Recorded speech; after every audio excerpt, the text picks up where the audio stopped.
ஜோதிடம் ஓர் ஆய்வு. கோபுரம் டிவி.com நேயர்களுக்கு வணக்கம். சனி பெயர்ச்சியை பற்றி நம்ம ஏற்கனவே பேசியிருக்கோம்.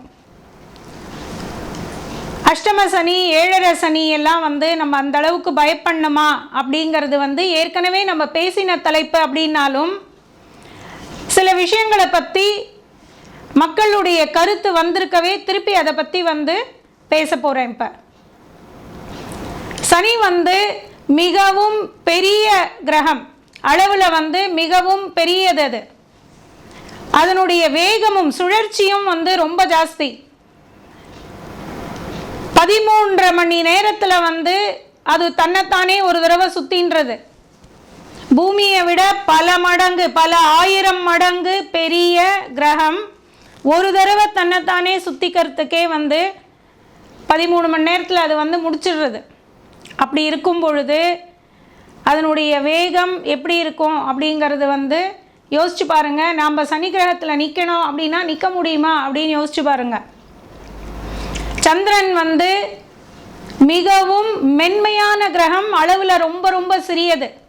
அப்போது அந்த சந்திரன் இருக்கிற கட்டத்துக்கு முன்னாடி, சந்திரன் இருக்கிற கட்டம், அதுக்கு அடுத்த கட்டத்தில் சனி தாண்டி போகும் பொழுது அந்த அதிர்வலைகளை சந்திரனால் தாங்க முடியறதில்லை. எங்கேயோ தான் சந்திரன் எங்கேயோ இருக்குது, ஆர்பிட்டில் சனி எங்கேயோ இருக்கான், ரொம்ப தூரத்தில் இருக்கான், வெகு தூரத்தில் இருக்கான். இருந்தாலுமே அந்த சுழற்சி வேகம் அப்படிங்கிறது சந்திரனால் தாங்க முடியல. சந்திரன் தான் மனதுக்கும் உடலுக்கும் காரகன். அப்போ மனதிலையும் பல கலக்கங்கள் ஏற்படுறது, உடல் ரீதியாகவும் பல இம்சைகள் வருது. இதை தான் நம்ம ஏழரை சனிங்கிறோம். அஷ்டம சனிலையும் அதே மாதிரி தான் நிகழ்வுகள், நிறைய விஷயம் சங்கடப்படுறோம். அதாவது தப்பு சரிங்கிறதே கிடையாது. எப்பயுமே நல்லா யோசிச்சு பாருங்கள். எனக்கு பிடிக்காது நடந்தால் எனக்கு அது சரியில்லை, இம்சன்னு நான் நினச்சிக்கிறேன், அவ்வளோதான். இதுவே வேற ஒருத்தருக்கு நன்மையாக கூட இருக்கும், அவங்களுக்கு அது பிடிச்சிருக்கும். எனக்கு பிடிக்கல அப்படிங்கிறது எனக்கு துன்பம், அவ்வளோதான்.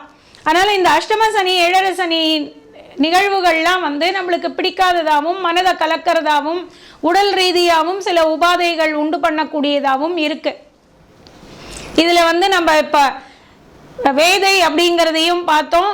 ஏழரை சனி, அஷ்டம சனியெல்லாம் கிரகங்கள் அதுக்கு முன்னாடி நிற்கும் பொழுது அது வேதை ஆகுது. அப்போது ஏழரை சனியினுடையோ அஷ்டம சனியினுடையோ இம்பேக்ட் இல்லாமல் இருக்குது அப்படிங்கிற விஷயத்தையும் பார்த்தோம்.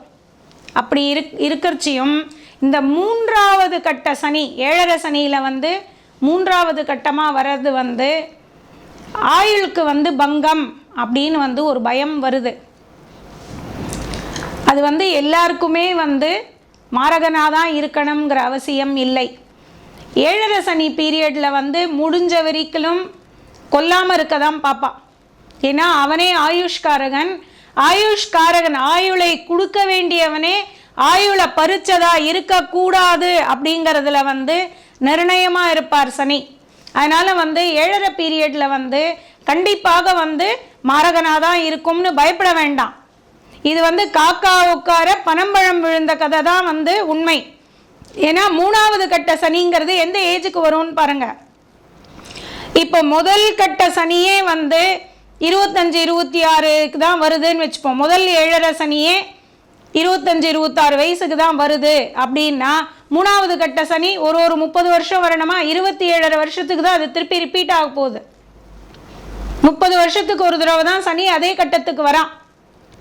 அப்போ ஏழரை சனி அப்படிங்கிறது இன்னும் 2.5 வருஷம் முன்னாடி இல்லையா, 30க்கு. ஸோ அடுத்த 27 வருஷம் கழித்து அவன் வருவான். திருப்பி 3வது கட்ட சனி எப்போ வருவா? இந்த ஏழரை முடிஞ்சு 27 வருஷம் கழித்து வரான். இப்போ ஏறக்குறைய நீங்கள் 80 வயசுக்கு மேலே தாண்டிடுவீங்க. அப்போ அந்த கட்டத்தில் தான் அவர் வரார். அப்போது ஏறக்குறைய நம்ம காலத்தை முடிக்கிற ஒரு காலகட்டத்துக்கு வரதுனால ஒரு ஐயப்பாடு வருதே ஒழிய வேறு பல காரணங்களால் கண்டிப்பாக அந்த டைமில் மாரகன் வரா அப்படின்னாலே ஒழிய ஏழரை மட்டும் கண்டிப்பாக காரணமாக இருக்காது.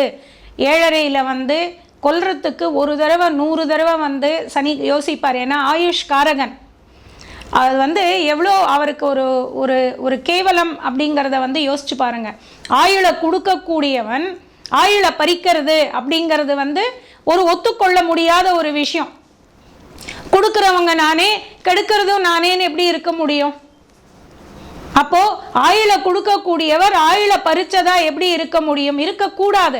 அதனால சனி அவர் பீரியடில் வந்து எவ்வளவு முடியுமோ ஆயுளை பறிக்காம இருக்கிறதான் பார்ப்பார். ஆனால் அதையும் தாண்டி நம்மளுடைய ஜாதக ரீதியாக வந்து நம்மளுக்கு மாரகன் வந்திருக்கா, நம்மளுக்கு இதுக்கு மேலே ஆயுள் காலம் இல்லைங்கிற ஒரு நிர்பந்தம், ஒரு கட்டாயம் இருந்தாலே ஒழிய, சனியும் மீறி அவர் ஆயுள் கொடுக்கறதுக்கான எல்லா விதமான முயற்சியும் பண்ணும்போதும் அதை தாண்டி நம்மளுடைய ஜாதகத்தில் இருந்தாலே ஒழிய 7 பீரியடில் வந்து நம்மளுக்கு மாரகன் இருக்காது. அதனால் நீங்கள் வந்து இது 2வது 3வதுன்னெலாம் நம்ம பயப்பட வேண்டாம். எப்படி இருந்தாலுமே இந்த 7.5 அஷ்டம சனி காலங்கள்லாம் வந்து சனி பரிகாரம் பண்ணிக்கிட்டு வாங்க. சனி பரிகாரம் பண்ண ஆயுள் விருத்தி.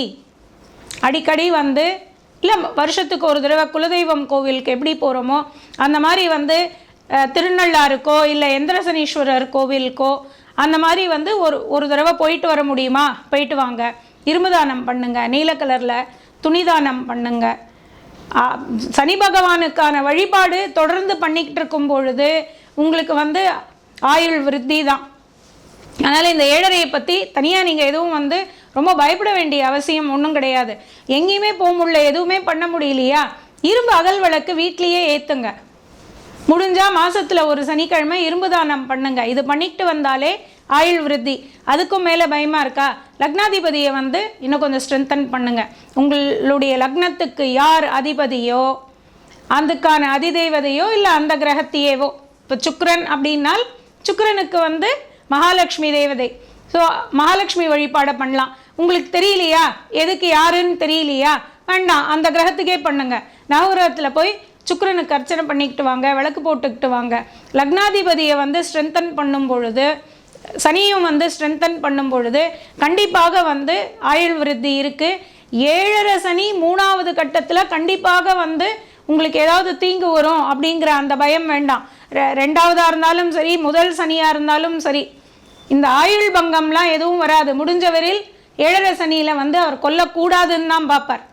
அதை மீறுற அளவுக்கு ஜாதகத்தில் வந்து அம்சங்கள் இருந்தாலே ஒழிய நம்மளுக்கு வந்து அந்த பயம் கண்டிப்பாக வேண்டாம். அந்த ஐயப்பாடை வந்து முழுமையாக நீக்கிடுங்க. அவர் ஆயுள்காரகன், ஆயுள் கொடுக்க தான் பார்ப்பார், ஆயுளை கெடுக்க மாட்டார் கண்டிப்பாக. அதனால் சனியை வந்து நீங்கள் நம்பலாம். சனி பரிகாரம் ஒண்டி பண்ணிக்கிட்டு வாங்க, ஆயுள் விருத்தி எப்படியும் இருக்கு.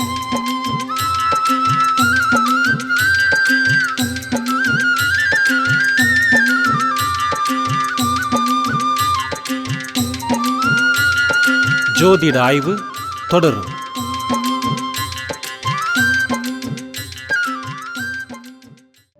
எங்கள் நிகழ்ச்சிகளை பற்றிய குறிப்புகள் உங்களை வந்தடைய யூடியூபில் சிவப்பு நிற சப்ஸ்கிரைப் பட்டனை பிரஸ் செய்யுங்கள்.